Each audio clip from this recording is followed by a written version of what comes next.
O que esta criança disse sobre sua mãe biológica vai fazer você arrepios na espinha. Olá a todos. Aproveitem esses momentos de relaxamento enquanto assistem. Tomás Cardoso tinha apenas 8 anos, mas seus olhos estavam sempre voltados para o chão, como se escondessem um grande segredo. A casa onde morava com a mãe era chamada pelos vizinhos de a Casa do Silêncio, pois de lá nunca se ouvia música nem risos. Na manhã de segunda-feira, Tomás entrou pelo portão da Escola Municipal Monteiro Lobato. Usava um uniforme antigo, com as mangas puídas, e os 2 joelhos cobertos por curativos. Passou em silêncio pelo pátio onde outras crianças jogavam bola, mas ninguém o chamou. Já estavam acostumadas ao fato de que Tomás e não era como os outros. Tomás.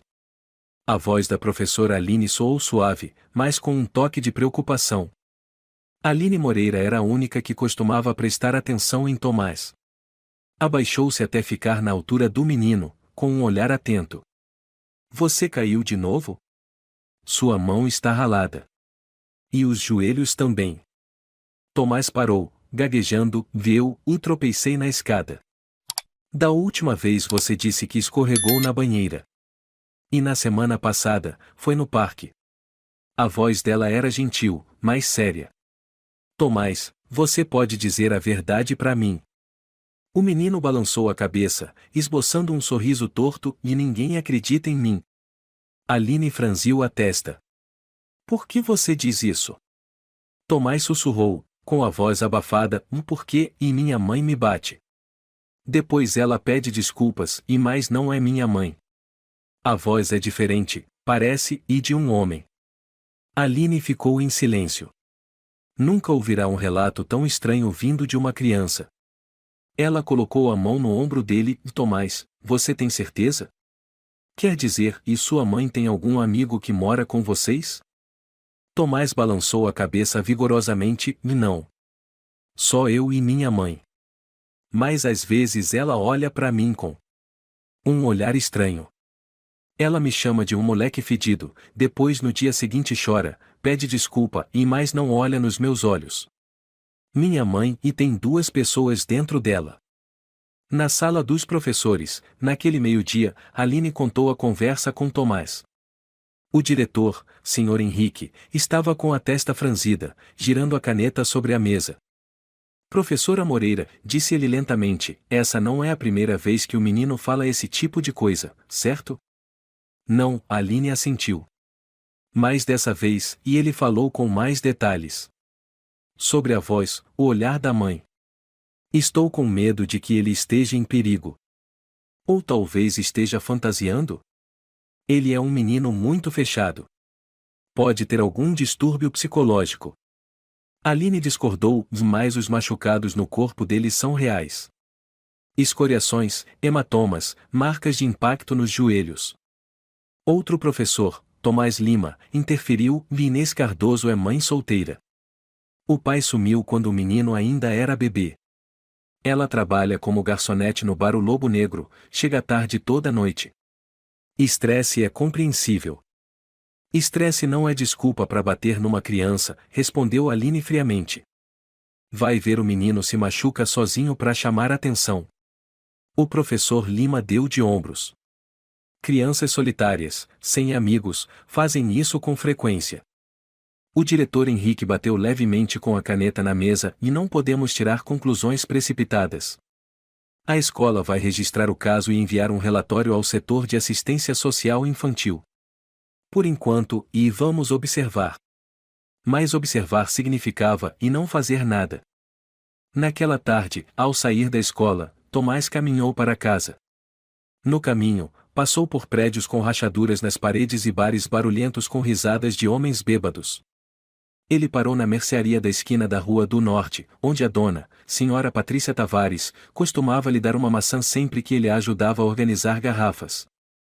Hoje você tá com uma carinha triste, Tomás, disse Dona Patrícia enquanto cortava o pão. Foi zoado pelos colegas de novo? O menino ficou em silêncio. Depois de um tempo, murmurou, Dona Patrícia, a senhora acredita em fantasmas? Fantasmas? Ela riu. Quer dizer espíritos? Não, e gente viva. Mas tem alguém morando dentro de outra pessoa. A mulher ficou paralisada por alguns segundos e depois perguntou com voz mais suave: quem te falou isso?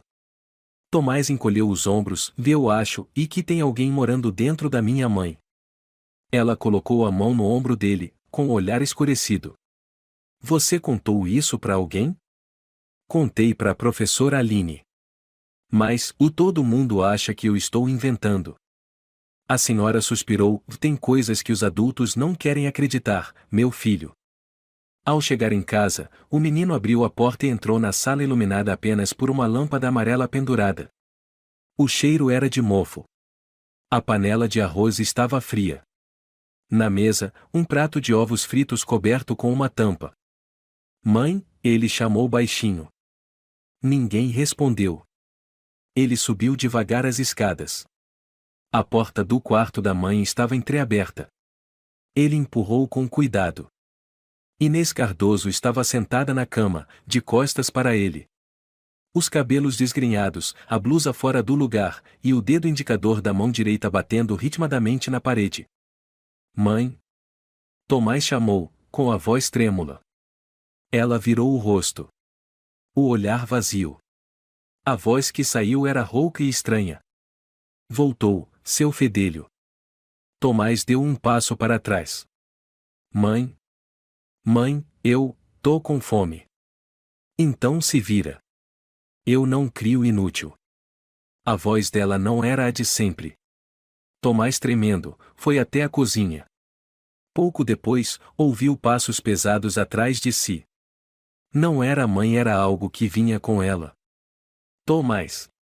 Ela rugiu. Ele se assustou e deixou o prato cair. Derrubou de novo? Você só sabe atrapalhar. A mão dela desceu como um raio. O som da bofetada ecoou pela cozinha silenciosa. O menino caiu, a bochecha marcada com 5 dedos vermelhos. Desculpa, mãe. Inês ficou parada. Então soltou uma risada estranha, como se fosse outra pessoa rindo através dela. Desculpa. Você ainda não aprendeu a ficar calado. Tomás se encolheu no canto da cozinha, abraçando a cabeça. A silhueta dela saiu do cômodo, com passos pesados como se carregasse outra alma junto.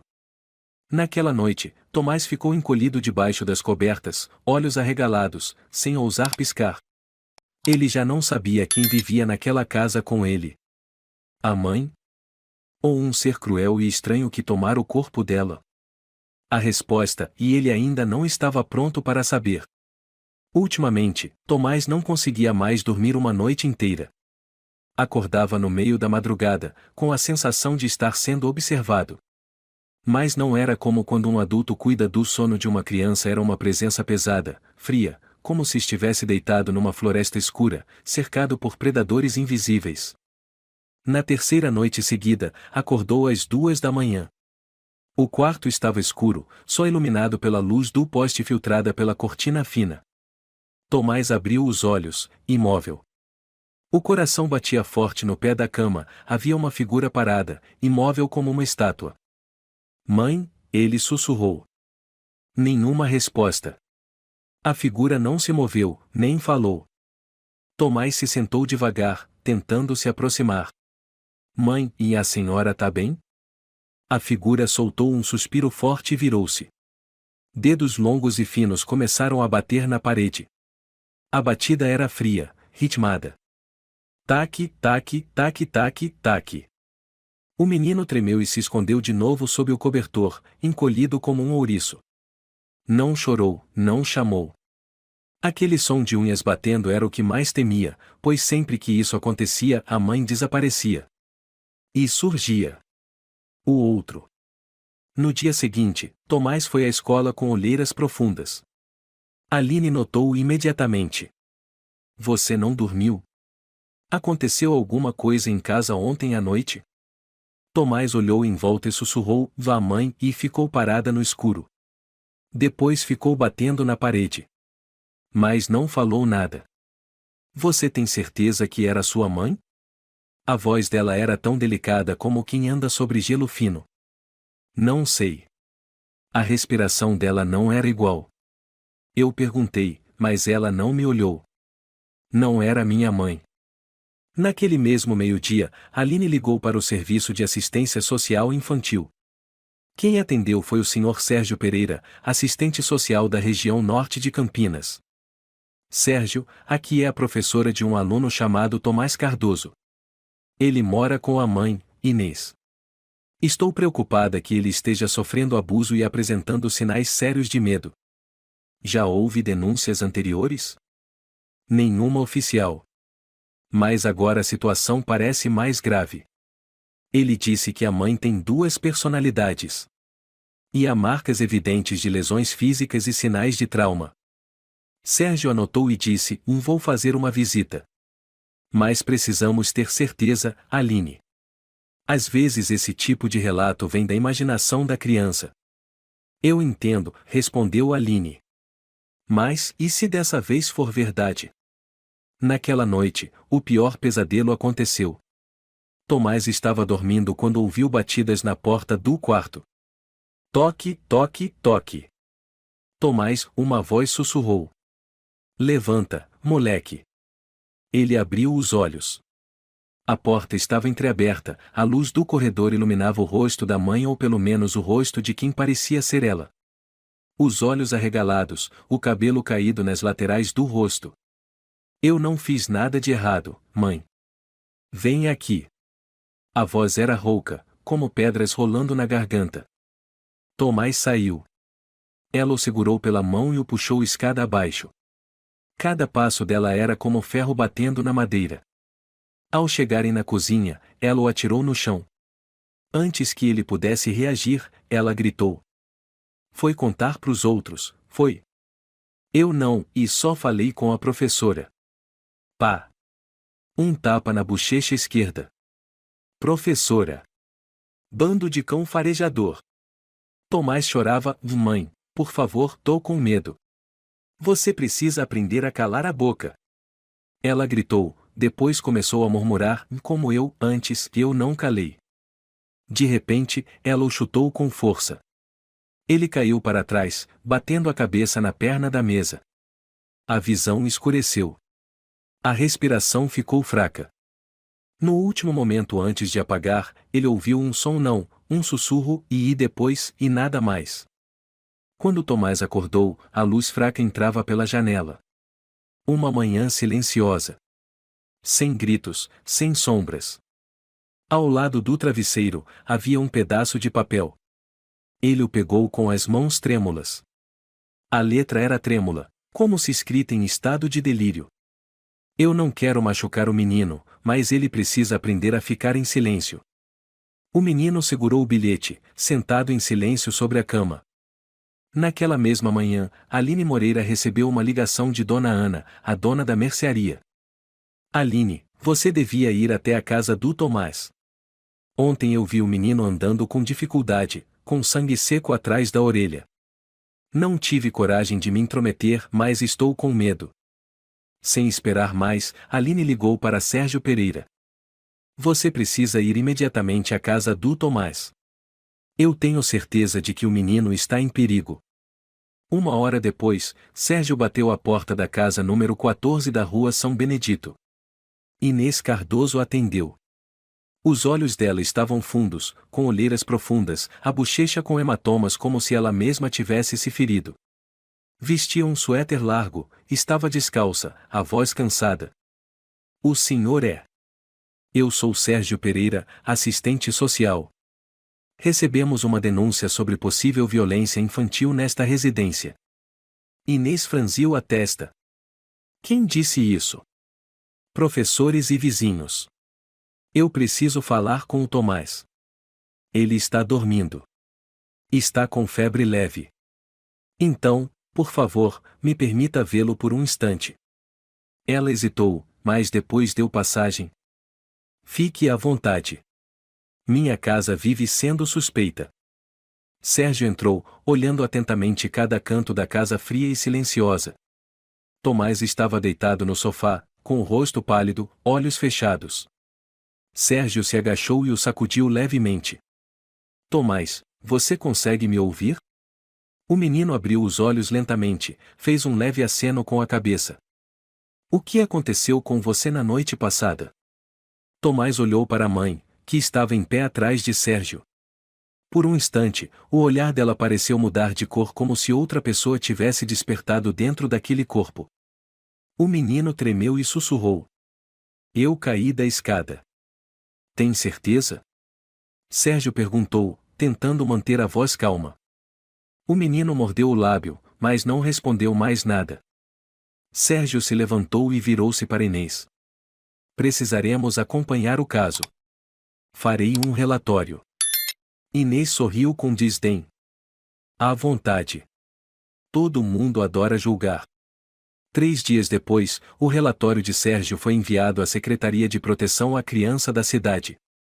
Mas por falta de provas concretas, o caso foi arquivado. Uma nota foi anexada. Não há indícios claros de violência. A mãe cooperou, sem antecedentes. Relatos da criança são contraditórios, recomenda-se acompanhamento. Ao receber essa notícia, Aline bateu na mesa. Acompanhar? Até o menino morrer? Ninguém respondeu. Numa manhã cinzenta de quinta-feira, Sérgio Pereira voltou à Escola Municipal Monteiro Lobato. Em mãos, o relatório com um carimbo em vermelho, falta de provas. Bateu na porta da sala dos professores, onde Aline Moreira corrigia provas. Assim que o viu, ela se levantou imediatamente. Não me diga que arquivaram o caso, ela disse quase num grito. Sérgio assentiu, a voz mais baixa. Fiz tudo o que pude. Eles querem e mais elementos. Mais elementos? O menino praticamente contou tudo. O que mais vocês precisam? Depoimento de uma criança de 8 anos, sem testemunhas, sem laudo médico confirmando agressão por terceiros. Legalmente, é assim. Aline apertou os punhos. Então eu vou conseguir mais. Não pare, Sérgio. Pelo menos, e não com o Tomás. Naquele mesmo meio-dia, Aline levou Tomás até a sala da coordenação pedagógica. Chamou também uma psicóloga escolar, Dona Rosária Nunes, do Departamento de Psicologia Infantil de Campinas. Tomás sentou-se encolhido na cadeira, balançando as pernas no ar. Dona Rosária começou com voz gentil. Tomás, meu nome é Rosária. Eu só quero conversar um pouquinho com você. Se não quiser responder algo, está tudo bem. O menino acenou com a cabeça. Você pode me contar um pouco sobre sua mãe? Tomás ficou em silêncio. Depois de um tempo, disse. Minha mãe tem 2 pessoas. Rosária sorriu levemente, anotando. Como assim? Uma mãe boa, e que me abraça, que chora. A outra, e nunca me olha. Essa mãe é fria como pedra.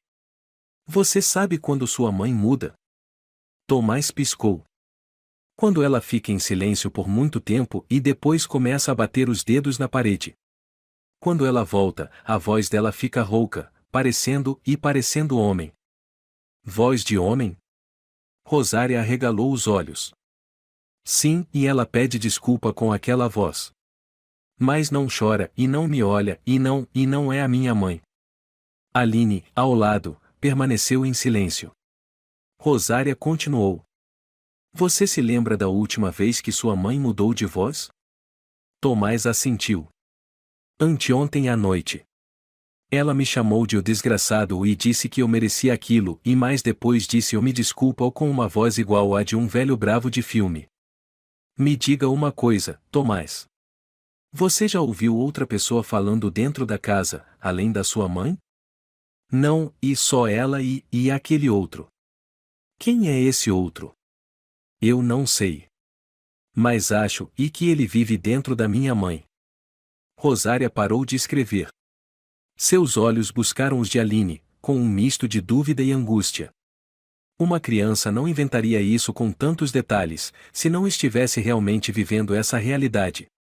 Tomás perguntou Rosária, você tem medo da sua mãe? O menino não respondeu de imediato. Baixou a cabeça, apertou a barra da camisa com as 2 mãos e lentamente assentiu. Eu tenho medo da minha mãe e não porque ela me bate. Eu tenho medo e de que ela não seja mais a minha mãe. A conversa terminou em um silêncio pesado. Rosária se levantou e saiu para o corredor com Aline e Sérgio. O que a senhora acha? Perguntou Aline. Rosária suspirou. Se não for um transtorno mental, é uma forma de dissociação severa. Não descarto transtorno dissociativo de identidade. O menino descreve com muita precisão. Isso não é imaginação infantil. Sérgio franziu a testa. Mas nenhum médico confirmou um diagnóstico da Inês. Ainda não respondeu Rosária. Mas acho que devemos procurar registros antigos. Alguém deve saber disso. Parentes? Vizinhos antigos? Colegas? Sérgio assentiu. Vou tentar seguir essa pista. Naquela tarde, Sérgio foi visitar o Sr. Bernardo Silva, um vizinho antigo que morava 3 casas depois da residência de Inês. Bernardo tinha mais de 60 anos e costumava sentar-se numa cadeira de madeira em frente à sua casa, fumando cachimbo e observando tudo como um guardião do tempo. Boa tarde, seu Bernardo. Sou assistente social. Estou investigando o caso da Inês Cardoso. Bernardo assentiu, soltando a fumaça. Aquela menina sempre foi estranha. Viveu fechada. Mas também foi muito judiada. Como assim? O padrasto dela, o Sr. Marcelo, batia nela quando era pequena. Eu me lembro bem. Toda noite se ouvia grito vindo daquela casa. Sérgio anotava. O senhor sabe onde está o Sr. Marcelo hoje? Ninguém sabe. Depois de uma briga feia, quando a Inês tinha uns 20 anos, ele sumiu. Dizem que foi pro sul. A dona Inês já fez terapia? Já. Quando era mais nova, um médico vinha buscá-la. O nome era, e como era mesmo?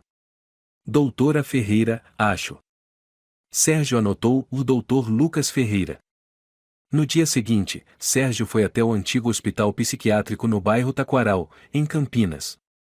Depois de algumas ligações e buscas nos arquivos, foi levado até o consultório do médico já aposentado, que ainda fazia consultoria no hospital. Dr. Lucas Ferreira o recebeu com expressão calma. O senhor está perguntando sobre Inês Cardoso? Sim. Ela está sendo investigada. Suspeitamos de transtorno mental que coloca o filho em risco. O médico assentiu devagar. Eu a tratei.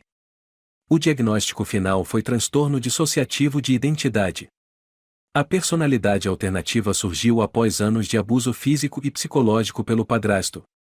O senhor registrou informações sobre essa segunda personalidade? Sim. Chamávamos de o outro. A voz era grave, agressiva.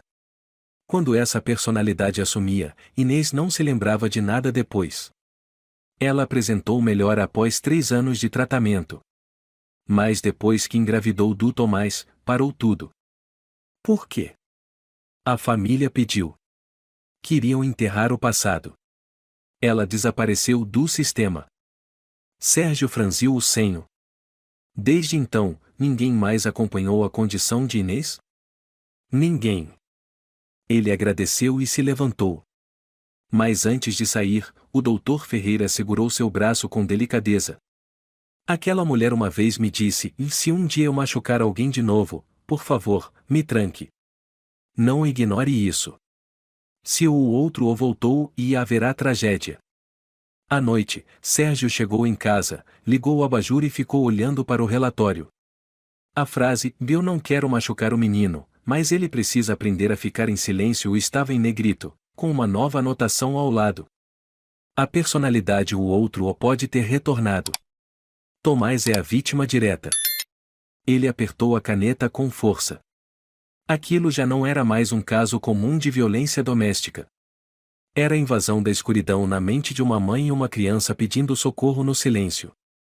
A cidade de Campinas estava mergulhada em uma chuva persistente de primavera. Sérgio Pereira carregava uma pasta grossa ao entrar no gabinete do promotor público da prefeitura.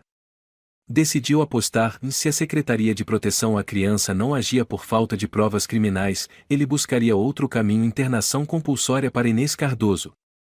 Sentada diante dele, a promotora Maria Carvalho, uma mulher de mais de 50 anos, cabelos grisalhos e olhar afiado como lâmina. O senhor acredita que é um transtorno de personalidade grave? Ela perguntou, encarando a palavra o outro no relatório. Sim. O doutor Ferreira confirmou o diagnóstico. Os sinais recentes indicam que essa personalidade violenta está de volta. O senhor tem certeza? Não. Mas eu sei que o menino Tomás está vivendo com uma bomba prestes a explodir. A promotora fechou o relatório. O senhor quer que eu autorize a internação compulsória? Sérgio assentiu.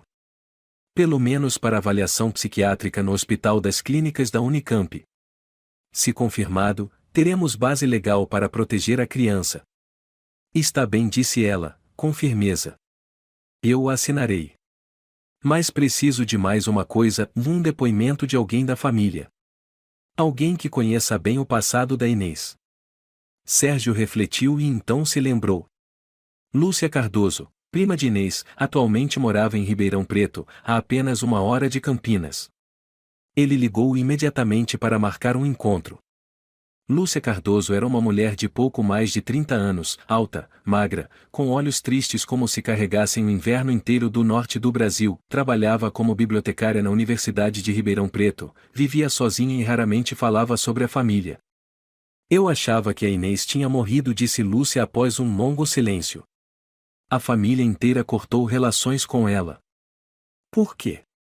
Perguntou Sérgio. Porque ela lembrava demais. Ele franziu o senho. Lembrava do quê? Lúcia olhou para a xícara de chá, a voz se tornando quase um sussurro. Do Marcelo. O padrasto dela. Também conhecido como o pesadelo da nossa família. Você presenciou alguma coisa? Não diretamente.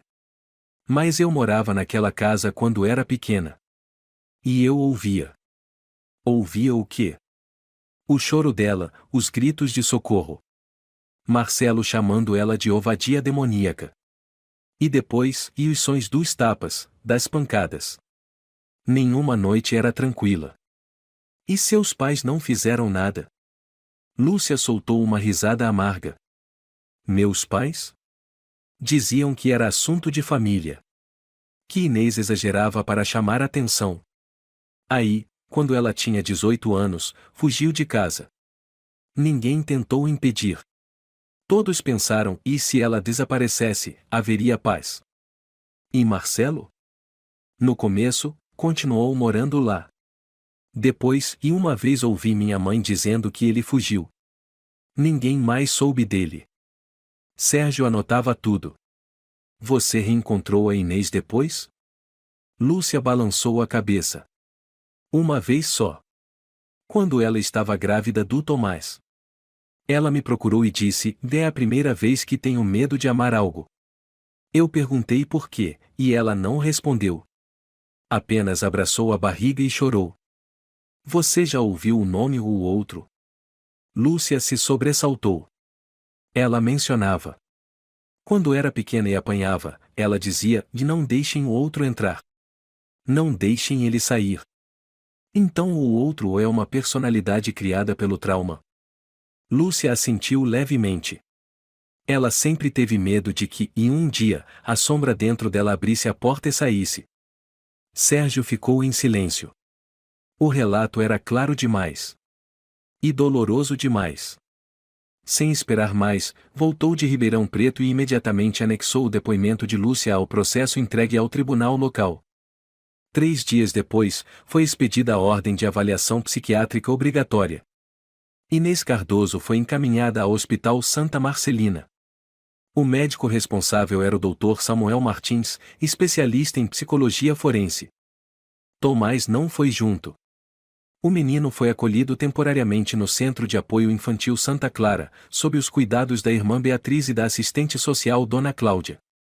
No primeiro dia de Inês no hospital, o Dr. Samuel iniciou a conversa. Inês, você sabe por que foi trazida até aqui? Ela ficou em silêncio. Olhava para o chão. Não estamos aqui para julgar. Só queremos entender. Ela suspirou. O senhor acha que eu sou louca? Eu não acho nada. Eu apenas escuto. Mas preciso perguntar: você já sentiu como se outra pessoa vivesse dentro de você? Um longo silêncio. Então Inês disse, bem baixinho: eu não ouço ele, e mais sei, e que ele está lá. Ele? O outro. Você se lembra do que faz quando o outro aparece? Ela balançou a cabeça, os olhos vermelhos, e eu abro os olhos e o Tomás está caído no chão. Eu vejo sangue. Eu sinto medo. Você foi ferida por alguém no passado? Inês sorriu sem humor. Marcelo. Meu padrasto. Ele gostava de fazer experimentos emocionais com crianças. Experimentos? Me trancava horas dentro de um armário escuro só para ver quanto tempo eu demorava para chorar. Depois dizia: se você ainda chora, ainda está viva. Um dia, eu parei de chorar. E desde então, ele apareceu. Ele é o Marcelo? Ele é o Marcelo dentro de mim. Enquanto isso, no centro Santa Clara, Tomás brincava sozinho com um jogo de montar de madeira. A irmã Beatriz observava por perto. De repente, o menino perguntou: Irmã Beatriz, minha mãe foi presa? A irmã hesitou: sua mãe está sendo cuidada. Para que ela possa se sentir melhor. Mas, e se ela não quiser melhorar? Por que você está perguntando isso? Tomás piscou: porquê, e o mal dentro da minha mãe não tem medo de ser preso. Ele só tem medo de ser visto. Dona Cláudia se aproximou e segurou a mão do menino.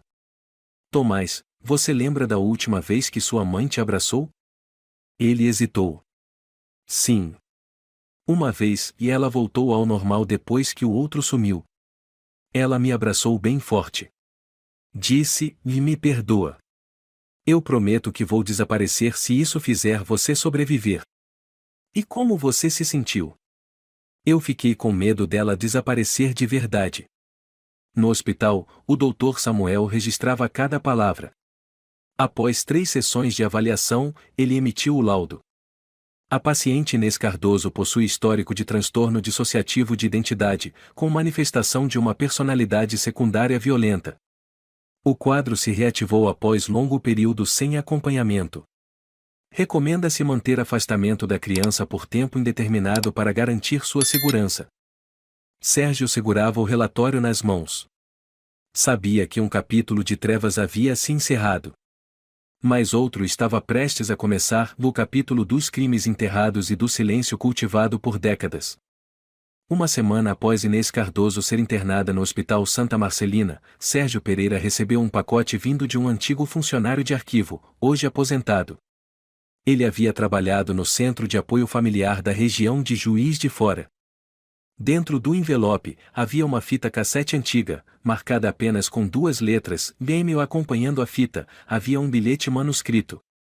Se você realmente quer saber quem é o outro, ouça isso. Guardei por 20 anos porque ninguém acreditou em mim. Talvez agora seja a hora de trazer isso à luz. Sérgio correu para casa, procurou um toca-fitas antigo no porão, encaixou a fita e apertou o play. Ruídos estáticos, e então, uma voz masculina surgiu, rouca, pesada, como se falasse por uma garganta cheia de pedras. Essa pirralha tem que aprender a calar a boca. Se continuar tagarelando, eu vou amarrar e enfiar ela dentro daquele maldito armário. Sérgio se levantou num salto. Aquela voz, era inconfundível. Igual à que Tomás descreveu. E mais importante, idêntica à voz de Inês quando a personalidade o outro se manifestava. Ele pausou a fita e ligou imediatamente para Aline Moreira. Aline, preciso que você escute isso. Estou na escola. Aconteceu algo? Não é algo comum. Você tem toca-fitas? No arquivo antigo tem um. Mas estou indo aí agora. Na Escola Municipal Monteiro Lobato, Sérgio colocou a fita sobre a mesa. Aline e Dona Rosária Nunes ouviram juntas. Quando a voz de Marcelo soou novamente, o rosto de Aline empalideceu. É ele, ela murmurou. É o outro. Rosária segurou a cabeça com as mãos. E se a Inês foi exposta a esse tipo de som desde criança, a personalidade secundária não surgiu do nada. Foi, em uma encarnação inconsciente.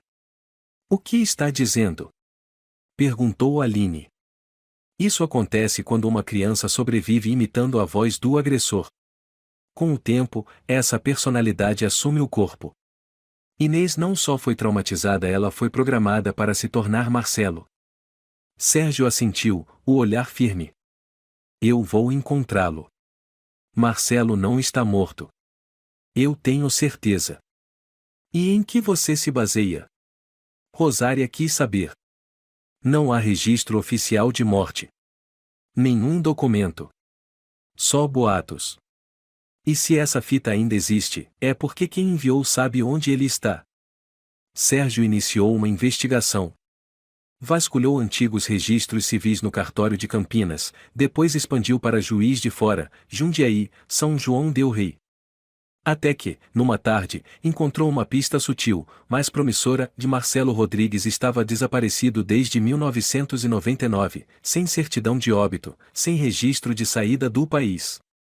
Em um cadastro administrativo de 2005, alguém com nome semelhante Marcos Nascimento havia se registrado como diretor de uma casa de repouso particular em Sorocaba, residência Lar São José.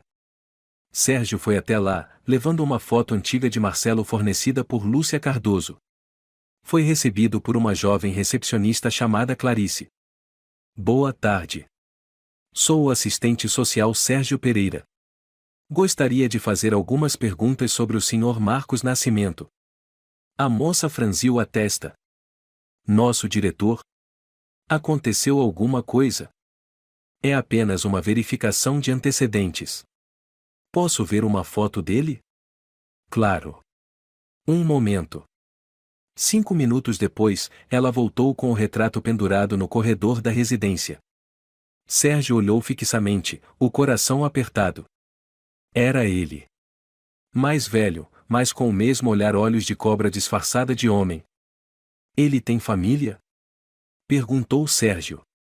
Não. Nunca vimos ninguém visitá-lo. Vive sozinho, é muito reservado.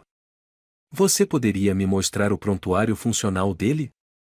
Desculpe, só com ordem judicial. Sérgio assentiu. Entendo. Mas, por favor, tome cuidado. Ele pode não ser quem parece ser. No dia seguinte, Sérgio conseguiu uma ordem judicial para averiguar a identidade de Marcos Nascimento. Ele foi até a Lar São José acompanhado dos policiais locais Sargento Joaquim Correia e Cabo Raul Gomes. Marcelo estava no escritório, assinando papéis. Ao ver Sérgio entrar, levantou os olhos e perguntou com a voz rouca. Quem é você? Marcelo Rodrigues? Não conheço esse nome. Sou Marcos. Sérgio colocou a foto antiga sobre a mesa. Então quem é esse? Marcelo lançou um olhar breve à foto. Apertou os lábios. Não respondeu. O sargento Correia se aproximou. O senhor está sendo intimado para reabrir investigações de abuso infantil ocorridas entre 1987 e 1995. Temos mandado de prisão para conduzi-lo à delegacia. Marcelo riu alto, com uma risada seca. Mais de 30 anos depois? Agora vocês se importam? Procurando por quem bateu em criança. Quem nunca? Sérgio cerrou os punhos. Estamos procurando o homem que criou um monstro dentro da própria filha. Marcelo parou de rir. Os olhos frios como aço. Aquela idiota, e foi falar com gente de fora. Raul colocou as algemas, pressionando Marcelo contra a mesa. O senhor tem direito de permanecer em silêncio. Tudo o que disser poderá ser usado contra o senhor no tribunal. Marcelo soltou um riso sarcástico, mas não resistiu. A notícia da prisão de Marcelo Rodrigues se espalhou como fogo em mato seco. A imprensa mergulhou no caso. As emissoras de TV locais transmitiram a cena completa da prisão com o título "Um demônio na velhice" e o diretor de asilo é acusado de torturar a própria filha por anos. No hospital, ao ver a reportagem, Inês chorou. Ele ainda está vivo. Ele ainda está vivo. O doutor Samuel perguntou. O que a senhora sente? Inês balançou a cabeça. Nem raiva. Nem dor. Só pena. Por ter deixado ele viver dentro de mim por tanto tempo. No centro Santa Clara, Tomás assistia à TV ao lado da irmã Beatriz. Ao ver a imagem de Marcelo sendo escoltado, virou o rosto. A irmã colocou a mão em seu ombro. O que foi, meu filho? Tomás sussurrou. A voz dele. Eu conheço aquela voz. Foi quem sussurrou nos sonhos da minha mãe. A irmã apertou sua mão com firmeza. Agora ele foi exposto. Ninguém mais pode te machucar. Tomás olhou para a janela.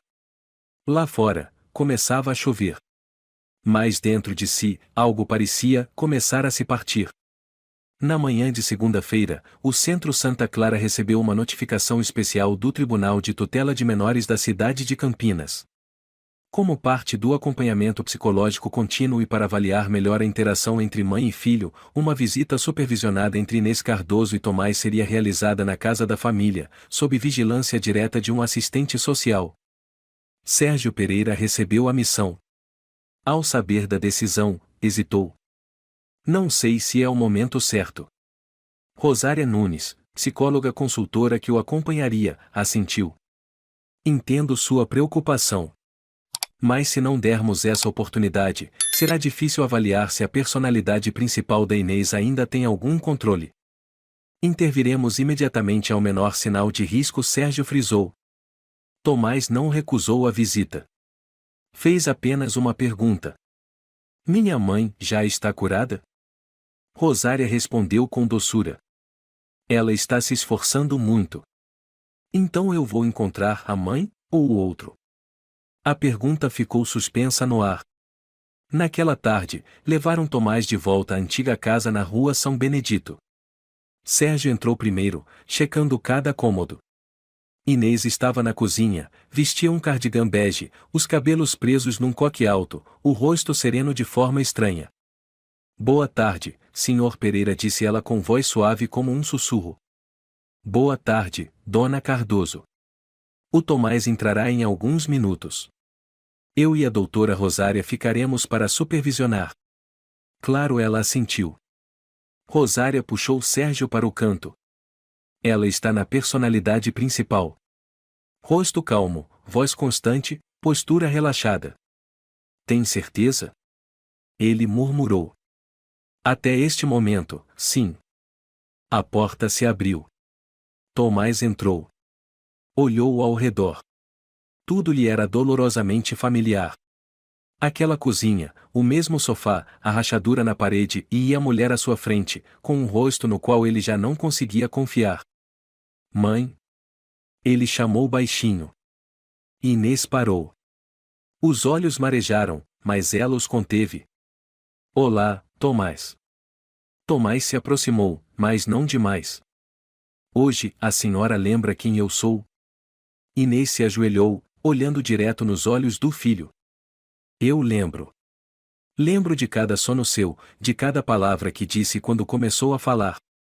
Me perdoa, Tomás. Me perdoa pelo que eu não consegui controlar. O menino permaneceu imóvel. E onde está o outro? O silêncio caiu como uma pedra. Inês engoliu seco. Eu não sei. Mas tento amarrá-lo dentro da minha cabeça. Todo dia. Rosária observava e fazia anotações.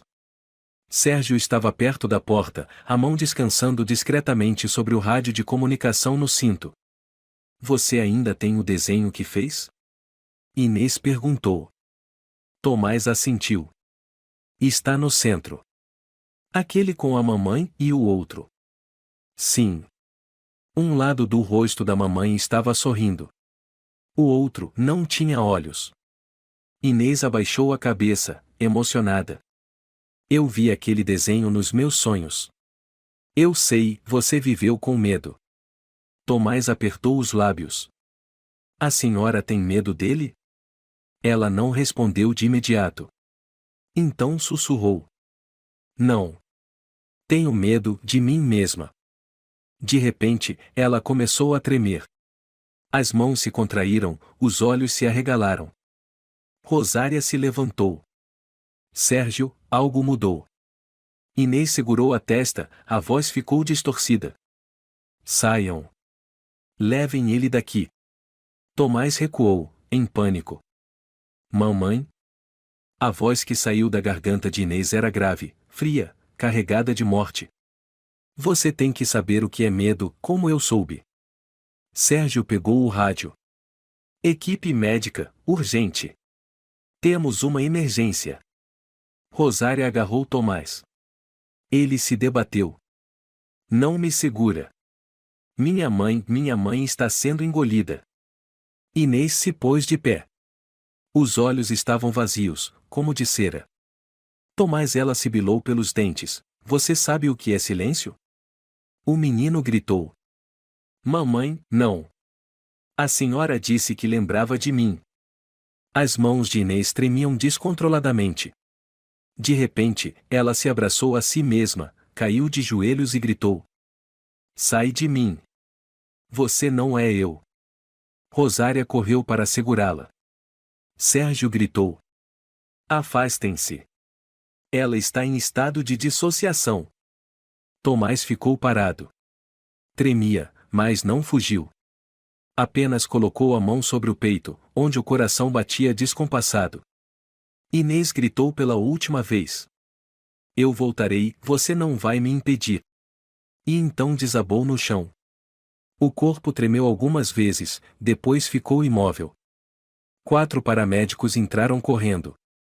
Um verificou os batimentos. Outro aplicou um sedativo. Vamos transferi-la imediatamente de volta ao hospital. Sérgio assentiu. Rosária abraçou Tomás e sussurrou. Você foi muito corajoso. Tomás não respondeu. Apenas observou, em silêncio, sua mãe sendo levada para fora da casa. Já havia morado ali com uma alma estranha. Agora, via aquela alma despertar com os olhos de quem lhe deu a vida. Alguns dias depois, Inês foi transferida para a ala de isolamento psiquiátrico especial do Hospital Santa Marcelina. Ela não estava mais autorizada a ver Tomás. Rosária enviou um relatório de emergência ao centro, afirmando: a paciente manifesta uma segunda personalidade com voz, comportamento e linguagem distintos. A personalidade secundária tem tendência ameaçadora e representa risco para menores. Recomenda-se isolamento definitivo da criança. Sérgio assinou o documento. Sua mão tremia levemente. Sobre a mesa, estava a ilustração colorida feita por Tomás, na imagem de uma mulher com 2 rostos, um caloroso, o outro vazio. Fizemos o certo, disse Rosária. Certo, mais doloroso, respondeu Sérgio. Aquele menino perdeu a mãe, embora ela ainda esteja viva. No centro Santa Clara, Tomás sentava-se junto à janela, observando a chuva cair. Dona Cláudia trouxe um copo de leite quente. Tomás, se quiser escrever uma carta para sua mãe, posso te ajudar. O menino balançou a cabeça. Você está com raiva dela? Não. Por quê? Tomás respondeu com voz de adulto. Porque minha mãe também estava presa. Dona Cláudia segurou sua mão. Para alguém tão jovem pensar assim é admirável. Ele olhou direto nos olhos dela. Mas se eu não for forte, quem vai proteger minha mãe daquele homem? Dona Cláudia não soube o que dizer. 3 semanas se passaram desde que Inês Cardoso foi transferida à ala de isolamento. O Hospital Santa Marcelina designou uma equipe exclusiva para acompanhá-la, o Dr. Samuel Martins, a enfermeira-chefe Helena Rios e 2 supervisoras em revezamento, Letícia Oliveira e Natália Souza. Nada mudou. Sem surtos. Sem agressividade. Mas também sem progresso. Inês vivia em silêncio, como uma sombra. Passava horas sentada à janela, olhando para o nada. Quando alguém lhe fazia perguntas, respondia sempre a mesma frase: eu não lembro de nada. O doutor Samuel anotou no prontuário do dia 12 de abril. Paciente em estado profundo de dissociação. Sem manifestação de personalidade secundária, mas tampouco responde como personalidade principal. Emoções desconectadas. A psique não se âncora mais à realidade. Ele pousou a caneta e suspirou. Natália Souza, que arrumava os remédios ao lado, perguntou baixinho: o senhor acha que ela ainda pode voltar à sociedade? Samuel balançou a cabeça. Não enquanto não enfrentar a si mesma. Ela está presa entre não ser ninguém. Natália olhou pela janela. Mas ela tem um filho. Justamente por isso, ela se despedaçou, murmurou Samuel. Algumas pessoas engravidam tentando fugir da escuridão. Mas acabam trazendo a escuridão junto. No Centro Santa Clara, Rosária Nunes voltou para a avaliação periódica de Tomás. O menino parecia mais magro, o rosto mais comprido, os olhos sem o brilho infantil de antes. Você tem dormido bem? Perguntou Rosária. Eu sonho muito. Com o quê? Minha mãe parada na porta. Não para me olhar e mais para vigiar o outro. Ela tem medo de que ele escape. Você acha que ele ainda está dentro da sua mãe? Tomás assentiu, depois ergueu os olhos. Mas agora ela não briga mais com ele. Por que acha isso? Por que ela não chora mais? Rosária anotou, então perguntou baixinho. Você gostaria de vê-la? O menino ficou em silêncio por um tempo. Depois respondeu. Se minha mãe ainda estiver lá dentro, e eu quero dizer adeus.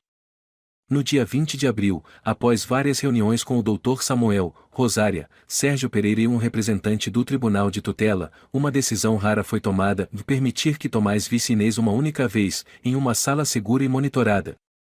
O encontro foi marcado para a tarde, em uma sala branca, pequena, sem objetos perigosos. Apenas uma mesa, duas cadeiras e um espelho unidirecional, através do qual Sérgio, Rosária e Samuel observavam de fora. Inês foi levada primeiro. Sentou-se em silêncio. O olhar perdido nas próprias mãos. Mãos agora marcadas por veias salientes e unhas curtas, roídas até sangrarem. A porta se abriu. Tomás entrou. Ele ficou diante da mãe por alguns segundos em silêncio, depois puxou a cadeira e sentou. Seu rosto já não era o de um menino de 8 anos, mas o de uma criança que viu crueldades demais. Inês levantou lentamente a cabeça. O olhar dela encontrou o do filho.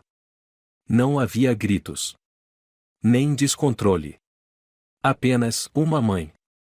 Oi, meu filho, ela disse baixinho. Oi, mãe. Inês apertou os lábios. Eu não sei se você ainda quer olhar para mim. Eu não sei se a senhora ainda é a minha mãe. Ela fechou os olhos e assentiu devagar. Você tem razão. Eu não vim aqui para perguntar se a senhora fez ou não. Eu sei que a senhora não lembra. Obrigada, ela sussurrou. Tomás uniu as mãos, os olhos marejados. Eu só vim perguntar por quê. Inês ficou imóvel. Aquela pergunta era um abismo. Eu já pensei que te colocar no mundo era a forma de encontrar um motivo para viver. Mas eu não sabia que a parte escura dentro de mim teria inveja disso. Aquela pessoa era ele, não era? Era ele, respondeu Inês, com os lábios tremendo. Mas também era eu. Porque fui eu quem deixou ele ficar. Tomás se recostou na cadeira. Eu tive tanto medo da senhora que cheguei a desejar não ter nascido. Inês começou a chorar. Pela primeira vez desde que entrou no hospital. Você sabia que, em alguns dias, eu acordava e via seu rosto cheio de hematomas e não sabia por quê? Eu só queria morrer naquele instante. Então por que não se entregou? Porque eu fui covarde. E porque eu tinha medo de que, se contasse, perderia você para sempre. Tomás ergueu o olhar. A senhora já me perdeu. Inês assentiu. Eu sei. Os dois ficaram em silêncio. Do lado de fora da sala, Rosária levou a mão ao peito, com lágrimas escorrendo. Sérgio sussurrou. É a primeira vez que esse menino pode escolher perdoar. Nem que seja só por dentro. Na sala, Inês tirou do bolso um objeto pequeno que os médicos autorizaram levar, um pedaço de papel velho. Eu escrevi isso quando você tinha 3 anos. Mas nunca tive coragem de te entregar. Ela empurrou o papel na direção do menino. Tomás abriu. A letra era torta. Se um dia eu te machucar, não acredite que é porque não te amo. É porque deixei o demônio se disfarçar de amor. Tomás leu e colocou o papel sobre a mesa. Não disse nada. Depois, levantou-se e caminhou até a mãe. Inês ergueu a cabeça, as mãos tremendo. Tomás. Ele não disse uma palavra. Apenas se abaixou e a abraçou. Um abraço curto, sem aperto, mas suficiente para dizer: você ainda é humana. E eu reconheço isso. Inês chorava sem som. Murmurou entre lágrimas. Eu não sou mais sua mãe. Eu só espero que alguém me detenha. Tomás sussurrou. Eu fiz isso. Depois do encontro, Tomás voltou ao centro. Ficou em silêncio o resto da noite, não falou com ninguém. Até que, quando Dona Cláudia chegou para ler a história da noite, ele falou. Tia Cláudia. O que foi, meu bem? Se eu perdoar minha mãe, isso é errado? Ela o olhou e se sentou ao lado da cama. Ninguém está errado por escolher perdoar. Errado é pensar que precisa esquecer para perdoar. Eu não esqueci. Eu lembro de tudo. Então você é mais forte do que tudo aquilo que sua mãe temeu um dia. Na manhã seguinte, Rosária enviou seu relatório final ao tribunal. A criança não se encontra mais em estado de pânico. Embora ainda existam traços de trauma, sua capacidade emocional demonstra um processo de autossuperação notável. O último abraço não apagou as feridas. Mas foi a base para uma nova escolha: viver sem carregar ódio. A história de Inês Cardoso terminava ali, como uma fotografia com as bordas queimadas. Uma mãe que já não era ela mesma. Um menino que cresceu na escuridão de 2 pessoas, uma que o gerou, e outra que vivia à espreita para destruí-lo. Mas ele saiu de lá. Não com vitória. Mas com um abraço. O abraço da parte humana que ainda restava dentro de uma alma aparentemente despedaçada. As notícias sobre Marcelo Rodrigues, o diretor do asilo de Sorocaba preso por abusar da própria filha durante a infância, se espalharam rapidamente pelos jornais do Brasil. A TV Globo, jornais locais como o Estadão, e até a Folha de São Paulo estamparam manchetes. O fantasma do passado, o diretor de asilo é o agressor da própria filha por mais de uma década. O caso tornou-se imediatamente o centro das atenções públicas. Não apenas pela crueldade, mas também pelos quase 30 anos vivendo foragido, sob identidade falsa, no meio da sociedade. No gabinete da promotora Maria Carvalho, Sérgio Pereira apresentava o dossiê da investigação ampliada. Estavam presentes também o advogado de defesa dos direitos infantis Matheus Almeida, representantes da Polícia Civil de Campinas, e a juíza Lourdes Costa, encarregada da fase inicial. Precisamos reabrir o caso de Inês Cardoso como testemunha e vítima, disse Sérgio. O processo anterior foi arquivado sem laudo psicológico, sem perícia, sem colhimento de depoimento formal. Foi um duplo crime, do agressor e do sistema que ignorou. A juíza Costa assentiu. Li todo o material. Com a gravação em fita cassete e o laudo do Dr. Ferreira, temos base para abrir processo contra Marcelo. O advogado Matheus acrescentou. Além disso, estamos localizando mais 3 testemunhas que viveram próximas à família Cardoso na época. Uma delas já enviou denúncia anônima. Você tem um nome? Perguntou Oliveira. Sim. Dona Sofia Campos, antiga vizinha da casa da Inês. Ela relatou: ouvi a menina ser trancada no porão e gritar chamando pela mãe. Sempre que isso acontecia, ela não saía de casa no dia seguinte. Sérgio entrelaçou os dedos. Então não é só relato. Temos testemunhas, provas de áudio e diagnóstico clínico. Não estamos apenas protegendo Tomás, estamos fazendo justiça por Inês. Ao mesmo tempo, no Hospital Santa Marcelina, Rosária Nunes visitava Inês após mais de 10 dias. Levava consigo cópias das matérias não para machucar, mas para devolver o direito de saber a quem foi silenciada. Inês pegou os recortes e leu a manchete. De diretor de sucesso a monstro familiar, na queda de Marcelo. Ele vai ser julgado? Perguntou ela, como se mal acreditasse. Rosária assentiu. Pode pegar até 30 anos. Desta vez, o sistema está do seu lado. Inês deu um sorriso amargo. O sistema já me abandonou antes. Mas aquela menina agora é uma mulher capaz de falar por ela mesma. Inês ficou em silêncio por muito tempo. Depois disse, lentamente: Eu não quero que ele morra. Quero que viva o bastante para ver que eu não tenho mais medo. No mês seguinte, uma equipe de investigadores independentes sob direção de Matheus Almeida começou a reconstruir todo o histórico de Marcelo. Não se limitaram ao caso de Inês, ampliaram a busca por todos os lugares onde ele havia trabalhado nos últimos 25 anos. No Asilo Lar São José, 3 técnicos de enfermagem se manifestaram. Um deles, Daniel Vieira, trabalhou ao lado de Marcelo por 6 anos. Ele sempre teve um jeito autoritário, gostava de controlar, especialmente as idosas. Muitas foram isoladas, tiveram telefone e correspondência cortados. Mas ninguém reagia, porque ele tinha influência. Outra técnica, Carla Mendes, afirmou: Uma vez ouvi ele gritar com uma senhora com Alzheimer: Você é tão burra quanto minha filha. Quando questionei, ele só disse: Indisciplina é o maior ato de misericórdia. Matheus reuniu todos os depoimentos e anexou ao processo de acusação.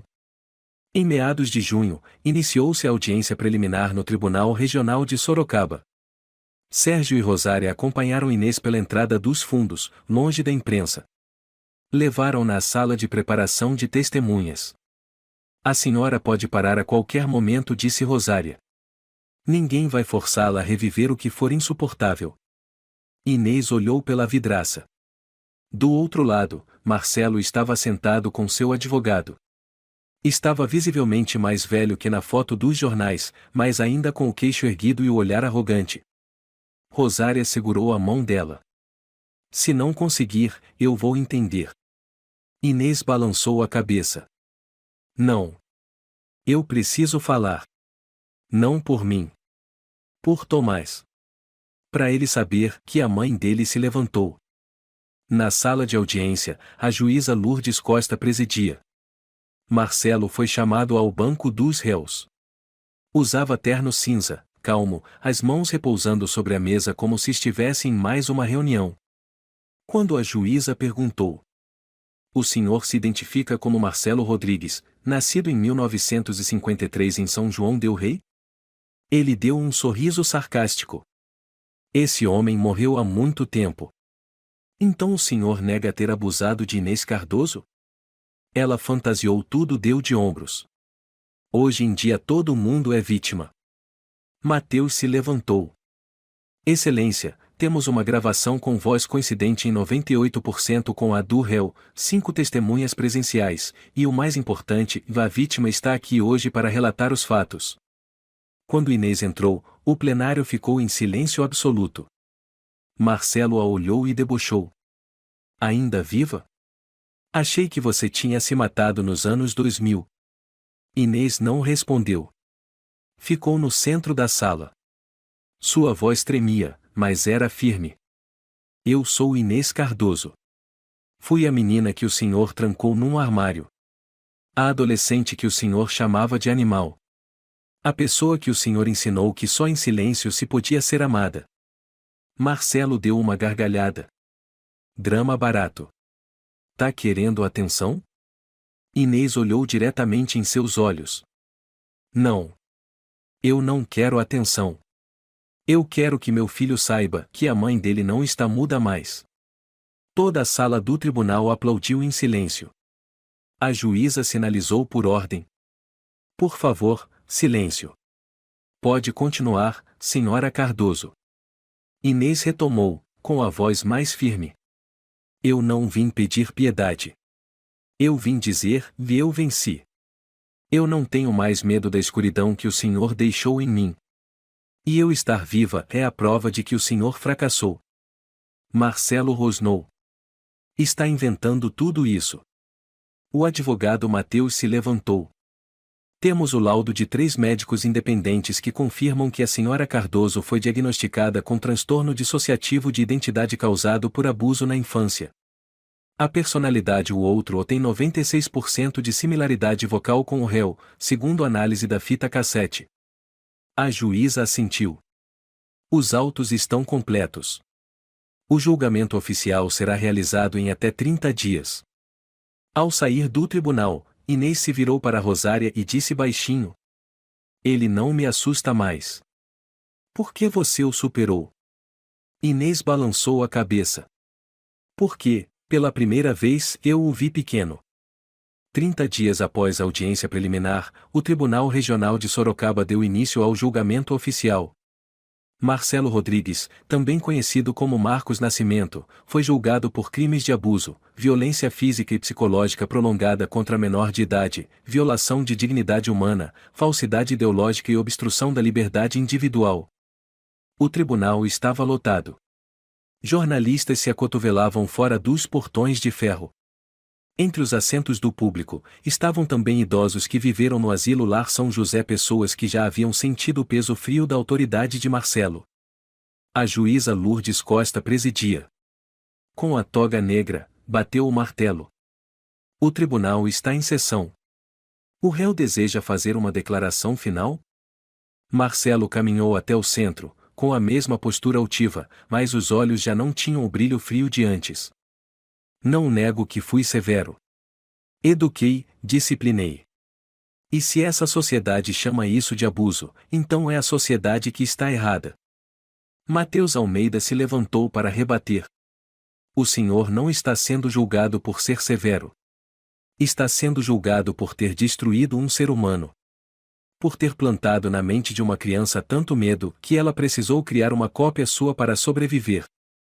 O ar na sala ficou pesado. Mateus encarou a juíza. Requeremos a pena máxima, 30 anos de prisão sem possibilidade de perdão, conforme o artigo 173.2 do Código Penal Brasileiro. Após 3 horas de deliberação, a juíza leu a sentença. O tribunal condena Marcelo Rodrigues a 30 anos de prisão sem direito a indulto. O réu será encaminhado à unidade especial de Juiz de Fora, sem acesso à mídia e sem possibilidade de liberdade condicional. A sentença soou em meio a soluços. Marcelo não reagiu. Mas ao passar por Inês, ele se virou e disse baixo: Você também está presa. Dentro da sua cabeça. Inês o encarou, sem piscar. Mas eu tenho uma saída. A notícia da condenação correu por todo o Brasil. Em uma entrevista exclusiva à TV Globo, o repórter perguntou a Sérgio Pereira: O senhor considera Inês Cardoso uma vítima ou uma culpada? Sérgio respondeu, sem hesitar: Ela é uma vítima. Mas uma vítima que escolheu se levantar. E isso a torna uma das pessoas mais fortes que já conheci. No centro Santa Clara, Dona Cláudia entrou no quarto de Tomás numa tarde de verão. Tomás, chegou uma carta para você. O menino abriu. Papel branco, letra ligeiramente inclinada. Primeira frase. Se você está lendo esta carta, significa que eu não gritei nos seus sonhos esta noite. Obrigada por não fechar seu coração. Tomás leu até o fim. No final da carta, havia apenas uma frase. Se um dia você não tiver mais medo de mim, eu gostaria de te abraçar não para pedir perdão, mas para lembrar que você venceu. Ele dobrou a carta. Ficou sentado por muito tempo. E então disse baixinho: Eu quero ver minha mãe. Após consulta com o Dr. Samuel e Rosária, a segunda visita foi autorizada desta vez no centro de tratamento, no jardim externo, com sol, canto de pássaros e fileiras de hortelã. Inês estava sentada num banco de pedra, cabelos cortados curtos, rosto sem maquiagem, simples e serena. O menino entrou no jardim, ainda segurando a carta. Os dois se olharam por alguns segundos. Nenhuma palavra. Então Inês se levantou devagar. Tomás se aproximou. Bem perto. A senhora ainda sonha comigo? Sim, ela respondeu, a voz embargada. No sonho você não chora mais. E eu não preciso pedir desculpas. E a senhora ainda vê o outro? Inês balançou a cabeça lentamente. Não. Porque eu deixei a luz entrar. Tomás ergueu a carta. Eu li tudo. Eu entendi. Eu espero que você nunca precise entender. Só queria que você vivesse como uma criança normal. Mas eu não sou normal, respondeu o menino. Eu sou quem te abraçou, quando ninguém mais teve coragem de te tocar. Inês desabou em lágrimas. Pela primeira vez, chorou não por dor, mas por saber que ainda era capaz de sentir. Tomás se aproximou e colocou a mão no ombro dela. A senhora já venceu. E eu ainda estou aqui. Em setembro, Tomás foi oficialmente transferido para viver com a família adotiva, o casal de professores de artes João Ribeiro e Teresa Rocha, em São João del Rei. Eles haviam sido voluntários no Centro Santa Clara e conquistaram a confiança do menino. Antes de sair do centro, Tomás foi perguntado: quer levar alguma coisa? Ele pediu apenas uma coisa, no desenho da mãe com 2 rostos. Por que escolheu isso? Perguntou Dona Cláudia. Porque me lembra que eu não inventei nada. Tudo foi real. Mas eu saí de lá. Anos depois, Tomás Cardoso apareceu no programa de rádio Vozes Silenciadas, especializado em entrevistar sobreviventes do passado. Quando o apresentador perguntou: você perdoou sua mãe? Tomás sorriu. A voz de um jovem firme e sereno. Eu não perdoei porque ela era inocente. Eu perdoei porque ela lutou para me amar com o que restava de humanidade nela. A plateia ficou em silêncio. O apresentador apenas disse: você é a prova de que até no inferno podem nascer sementes de vida. Em uma salinha de uma clínica de reabilitação psicológica feminina em Juiz de Fora, Inês Cardoso trabalha atualmente na biblioteca interna. Uma vez por mês, ela recebe uma carta desenhada à mão. Sem remetente. Apenas 3 palavras em cada uma. Ainda estou aqui. Essa história é um lembrete profundo de que feridas psicológicas, se não forem curadas, continuam a se espalhar até entre gerações. Inês não foi apenas vítima, mas também prova viva da força humana diante da própria escuridão. Tomás, mesmo tão pequeno, escolheu perdoar não por esquecer, mas por compreender. A maior lição de todas: a justiça não vive só no tribunal. Ela nasce quando alguém tem coragem de romper o silêncio, se levantar e dizer: eu não tenho mais medo. Se você gostou desta história, convidamos você a dar um like e se inscrever em nosso canal. Seu apoio nos motiva a continuar trazendo histórias comoventes quase todos os dias. Estamos muito agradecidos pelo seu apoio. Até breve.